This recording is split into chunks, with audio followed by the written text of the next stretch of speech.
Nasib tenaga honorer di Provinsi Sumatera Selatan saat ini masih menunggu pelaksanaan seleksi PPK tahap 1 dan 2. Pemerintah Sumsel berupaya untuk mempercepat tenaga honorer untuk segera diangkat menjadi P3K.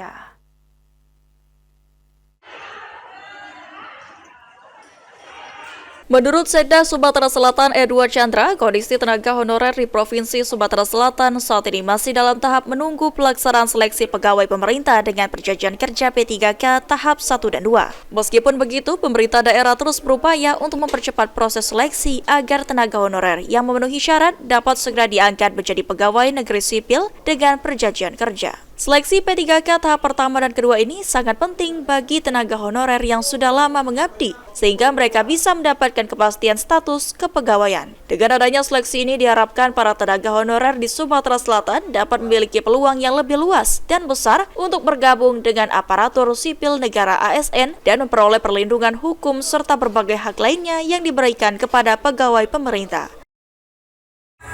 Pengumumannya paling lambat tanggal 31. Kemudian kita persiapkan untuk P3K tahap 2. Tahap 2 ini, Pak. Oke, Pak. Satu lagi, Pak. Aji Delia, PAL TV.